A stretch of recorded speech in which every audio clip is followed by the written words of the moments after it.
मुद्दे तो बहुत होते हैं चुनाव में, और ऐसा भी नहीं है कि सरकार ने सब मुद्दे पूरे कर दिए हों, लेकिन हर व्यक्ति छोड़े, पार्टी ने अपना अपना। संजय निषाद का पोस्टर आप देखिए, वो 27 के खेवनहार से एक प्रेशर पॉलिटिक्स बना रहे। जी।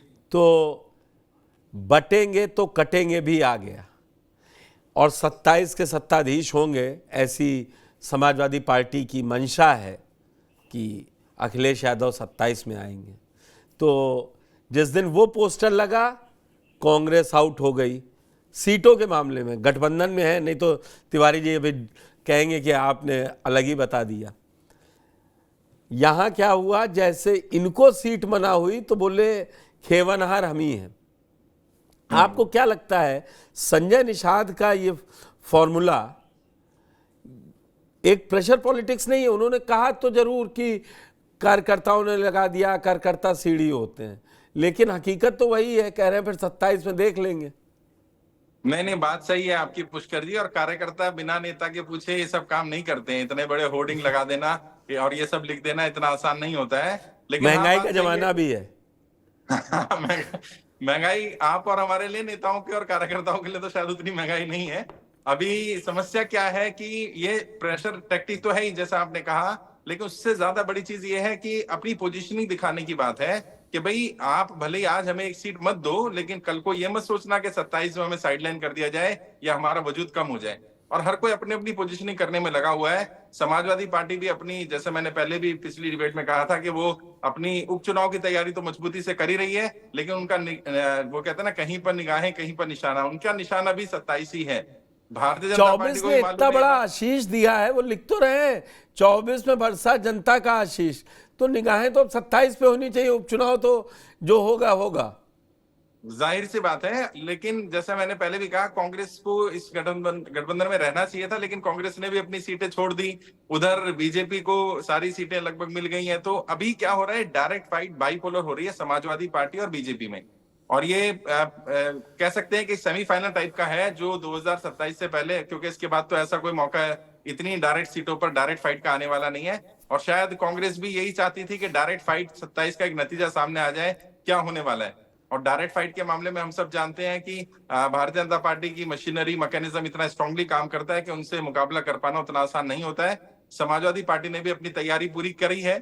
कई सीटों पर मैं गया था, वहां पर बहुत जोश में है, और वो सीटें शायद वो लोग जीत भी लेंगे, उनकी परंपरागत सीटें हैं, लेकिन बाकी सीटों पर मुकाबला बहुत दिलचस्प आएंगे। होगा। मैं आपकी, मेरी कई लोगों से बात हो रही कि रामपुर फॉर्मूला तैयार है। मैं अशोक तिवारी जी के पास आऊंगा।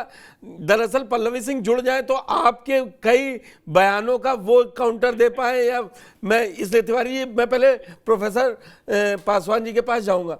राजेश जी, क्या लगता है आपको, ये जो बटेंगे तो कटेंगे 24 के बाद, ये सबका साथ, सबका विश्वास और सबका प्रयास कहीं पीछे है? अब बैक सीट पे है, ड्राइविंग पे बटेंगे तो कटेंगे है। देखिए, बटेंगे तो कटेंगे वाला जो स्लोगन दिया गया, जिस मानसिकता से दिया गया, उसका अर्थ यह था कि हिंदू ध्रुवीकरण किया जाए, कि हिंदू का ध्रुवीकरण हो और गैर हिंदुओं के प्रति जो एक घृणा का भाव उस देने वाले के मन में था।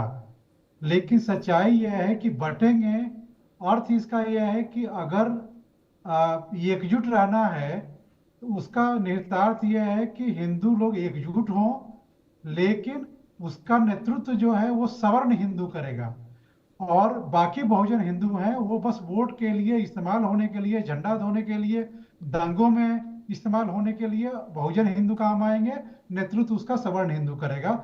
एक दूसरा अर्थ निकाला लोगों ने कि अगर बहुजनों के अधिकार जो कट रहे हैं, इसलिए कट रहे हैं क्योंकि वह बटे हुए हैं। अगर बहुजन चेतना से संपन्न वोटर, बहुजन चेतना से संपन्न राजनेता अगर एकजुट बने रहेंगे तो उनके अधिकार नहीं कटेंगे। तो इसके दो अर्थ हैं।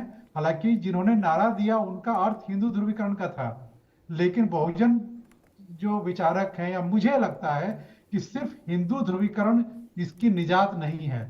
हिंदू ध्रुवीकरण में फायदा सिर्फ सवर्ण हिंदुओं को होता है। दलित और ओबीसी और माइनॉरिटी और बाकी सारे लोग हाशिए पे रहते हैं।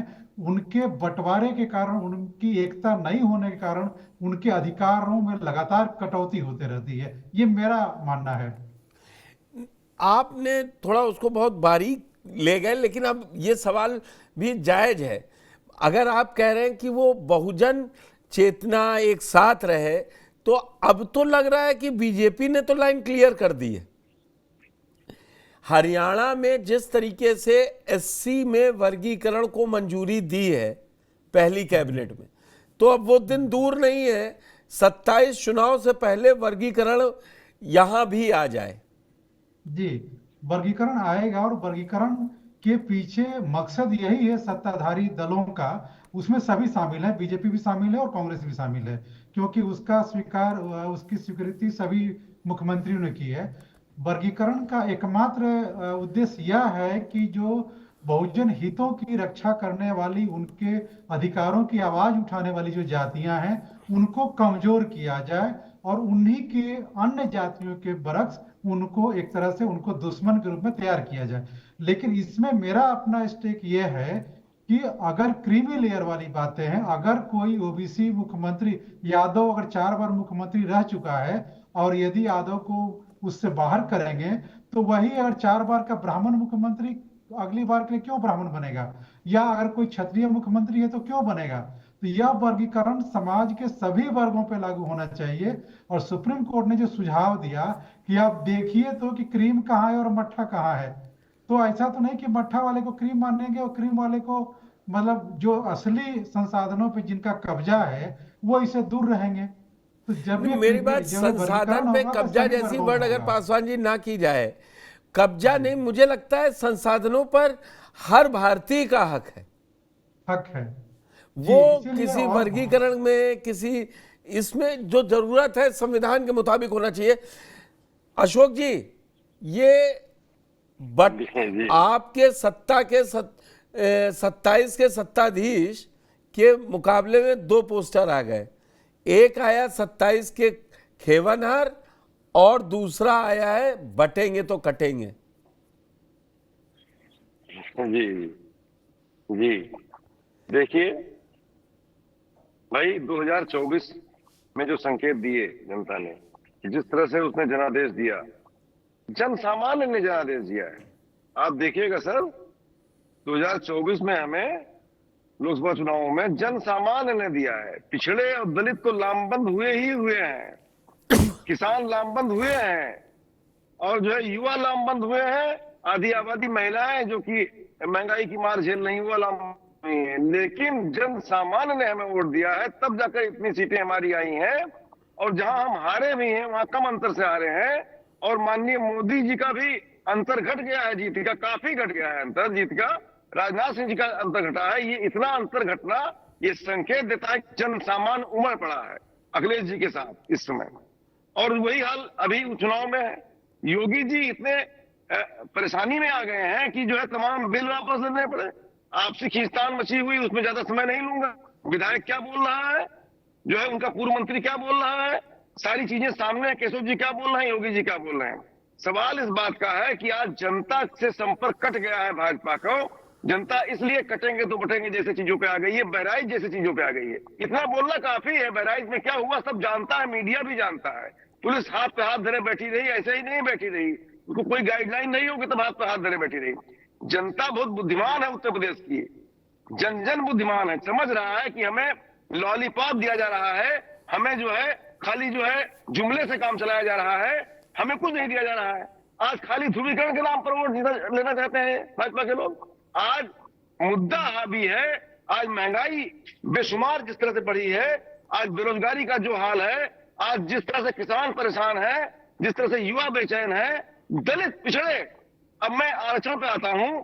आरक्षण को जिस तरह हड़पा है भाजपा ने, सर आप भी समझ रहे हैं, तमाम चीजें जो है प्राइवेटाइजेशन कर दिया गया, तमाम उपक्रम बेच दिए गए, 30 लाख नौकरियां रिक्त पड़ी हैं, जो है तमाम जगह पर जो है पर्चा लीक करा दिया गया, तमाम तरह से जो है आउटसोर्सिंग कराई गई है। यहाँ तक कि 69,000 शिक्षक भर्ती घोटाला हुआ, उसे किस तरह से लटकाया गया, झटकाया गया, परेशान किया गया लोगों को और उनका हड़पा गया। जब लड़ाई इतनी बड़ी थी, लड़ाई तिवारी जी इतनी बड़ी थी तो सहयोगियों को साथ रखते ना, बड़ा दिल तो नहीं। सहयोगी साथ में नहीं है, आज सहयोगी सारे साथ में है हमारे साथ। इंडिया गठबंधन जितना मजबूत है सर, उतना कोई गठबंधन मजबूत नहीं है।